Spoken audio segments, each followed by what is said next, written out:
Sebentar lagi kita akan mendengarkan lantunan ayat suci Al-Quran yang dibawakan oleh Muhammad Sofyan Al-Fatir. Sari tilawah dibawakan oleh Laila Hafni. Surah Al-Isra ayat 9-11. Dan setelah mendengarkan ayat suci Al-Quran dan sari tilawah, Anda juga akan mendengarkan kultum yang dibawakan oleh Dr. Muhammad Ruslan MPD dengan judul Karakteristik Orang Bertakwa. Selamat mendengarkan.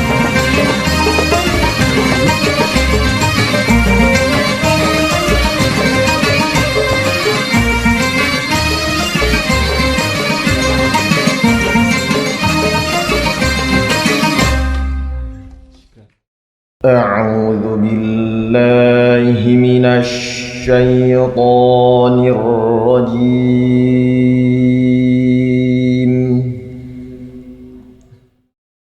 Aku berlindung kepada Allah dari godaan syaitan yang terkutuk. Bismillahirrahmanirrahim.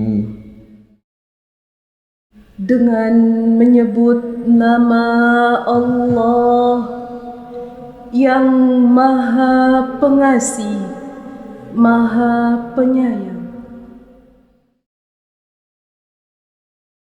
Inna hadzal Qur'ana yahdi lillati hiya aqwam wa yubashshirul mu'minin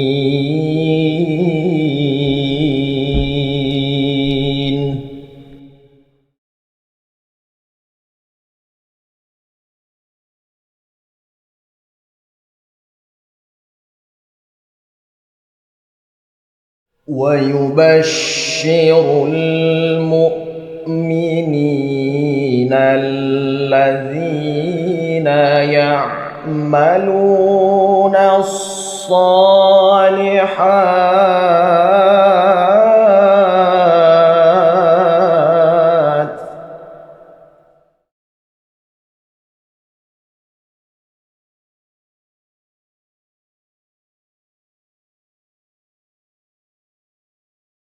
الذين يعملون الصالحات أن لهم أجرا كبيرا. Sungguh Al-Quran ini memberi petunjuk ke jalan yang paling lurus dan memberi kabar gembira kepada orang mukmin yang mengerjakan kebajikan bahwa mereka akan mendapat pahala yang besar. وَأَنَّ الَّذِينَ لَا يُؤْمِنُونَ بِالْآخِرَةِ أَعْتَدْنَا لَهُمْ عَذَابًا أَلِيمًا. Dan bahwa orang yang tidak beriman kepada kehidupan akhirat, kami sediakan bagi mereka azab yang pedih. وَيَدْعُ الْإِنسَانُ بِالشَّرِّ دُعَاءَهُ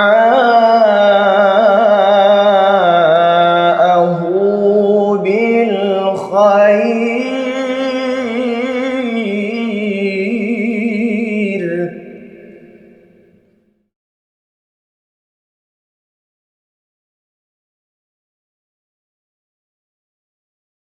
وكان الإنسان عجولا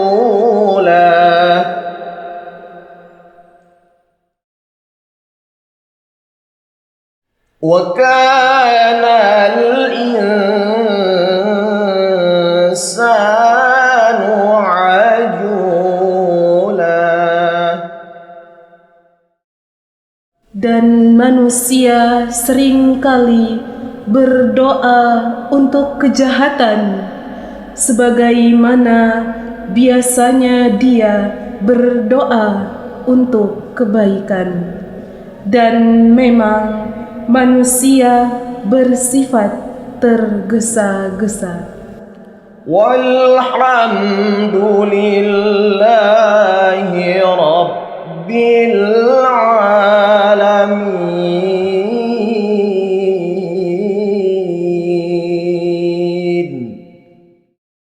Segala puji bagi Allah, Tuhan semesta alam.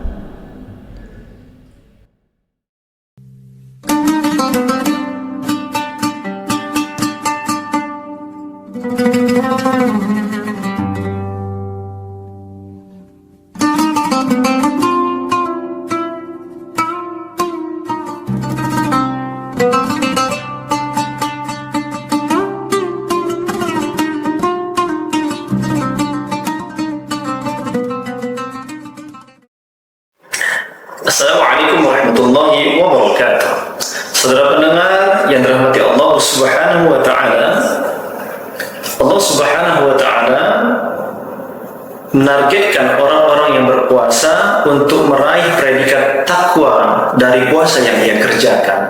Hal ini kita ketahui melalui firman Allah Subhanahu wa taala dalam Quran surat Al-Baqarah ayat 183 yang tentunya sudah kita pun maklum dan kita tahu bersama ayat tersebut.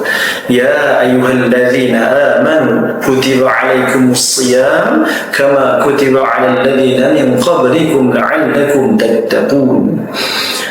Wahai orang-orang yang beriman, diwajibkan ke atas kalian berpuasa sebagaimana diwajibkan kepada orang-orang yang sebelum kalian, la'allakum tattaqun, semoga kalian menjadi orang-orang yang bertakwa.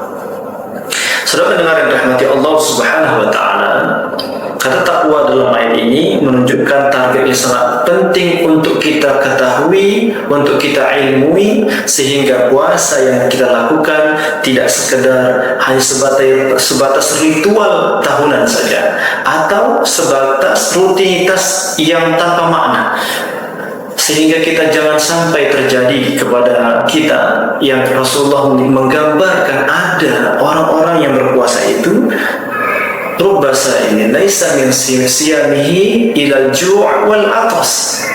Berapa banyak orang yang berpuasa dan tidak ia dapatkan sesuatu dari puasanya itu melainkan al-ju', lapar saja, wal atas, dan dahaga saja. Na'udzubillah. Oleh karenanya karakteristik takwa ini kita dapati di dalam banyak ayat dalam Al-Quran.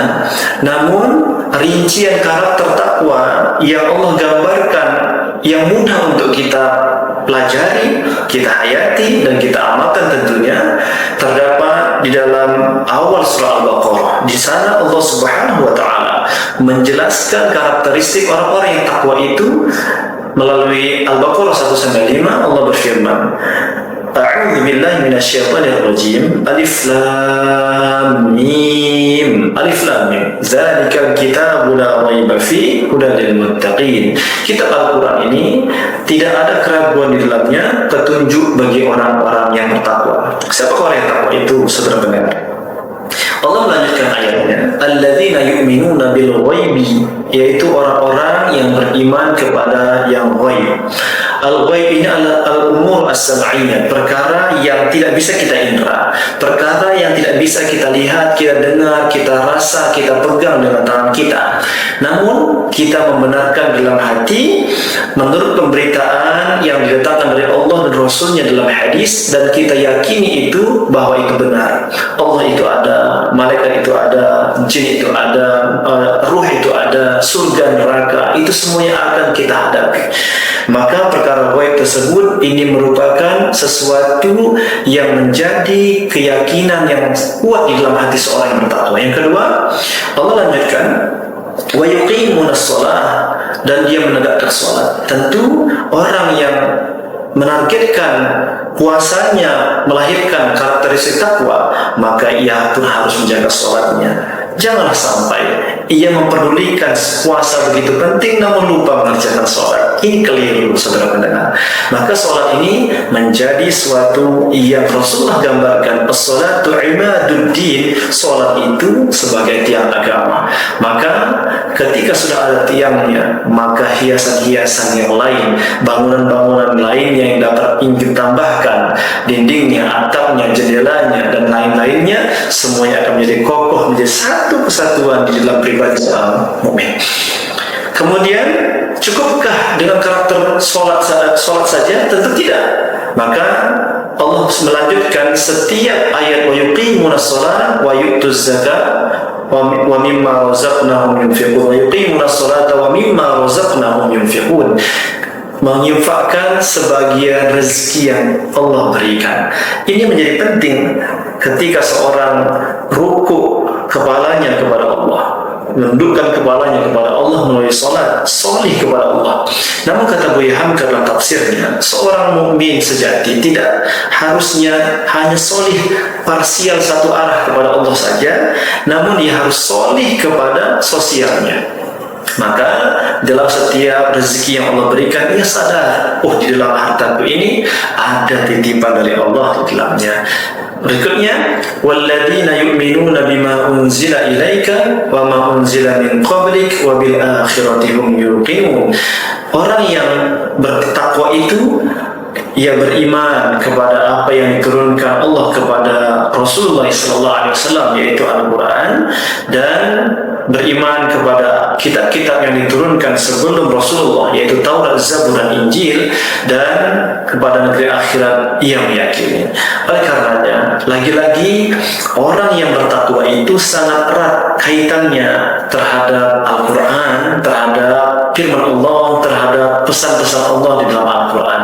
Maka tidak konsekuensi dari keimanan tersebut tentu bukan sekedar iman, yakin dalam hati, dibaca, dipahami, dan diamalkan dalam kehidupan.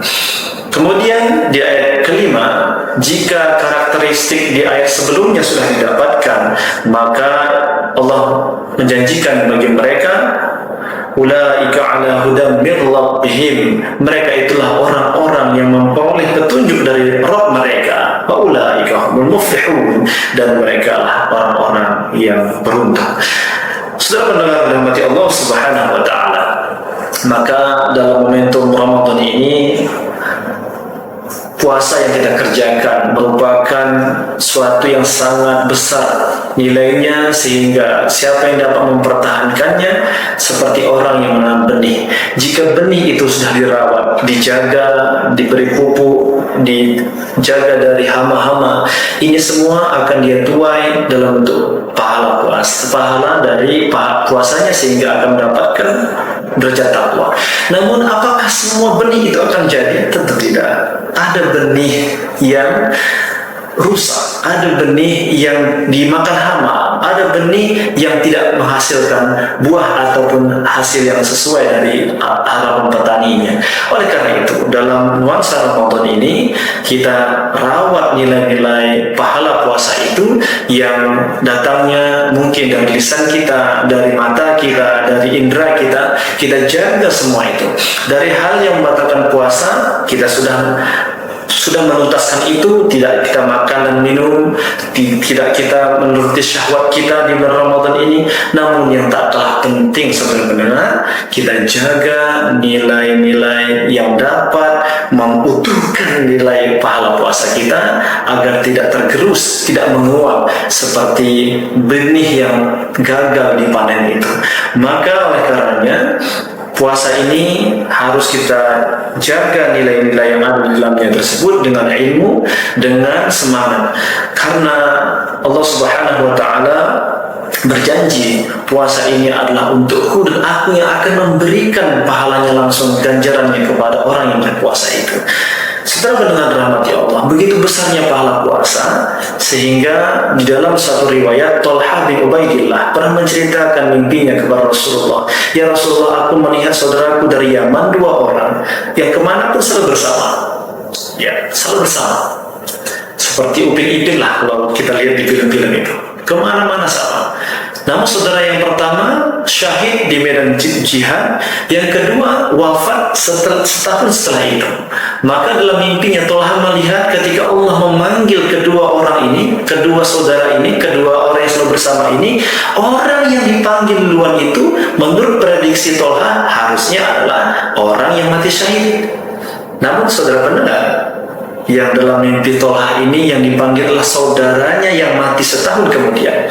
Kemudian ketika Thalhah berjumpa Rasulullah, Thalhah pun menceritakan mimpinya. Rasulullah, mengapa demikian? Apa jawab Rasulullah? Wahai Thalhah, tidakkah engkau tahu bahwa saudaranya meninggal setahun kemudian itu mendapati Ramadan? Tidakkah ia sholat selama setahun? Saudara pendengar, dari sini kita mengetahui bahwa ketika seorang menjaga ibadah Ramadannya, maka ini melampaui ibadah orang yang syahid di medan jihad ketika ia mampu mempertahankan kualitas Ramadannya. Maka oleh karena itu, ini menjadi satu jemati buat kita, semangat buat kita untuk kita terus meningkatkan nilai-nilai dalam Ramadan ini dan nilai takwa dalam Ramadan, sehingga kita memperoleh apa yang Allah janjikan, yaitu la'allakum tattaqun. Nasrun minallahi wa fathun qarib wa basyiril mu'minin. Wassalamualaikum warahmatullahi wabarakatuh.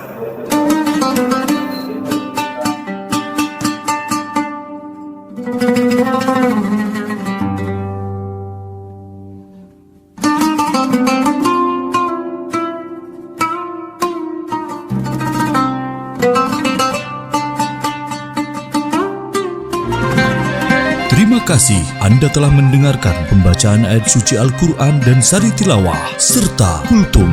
Semoga bermanfaat dan menjadi amal ibadah bagi kita.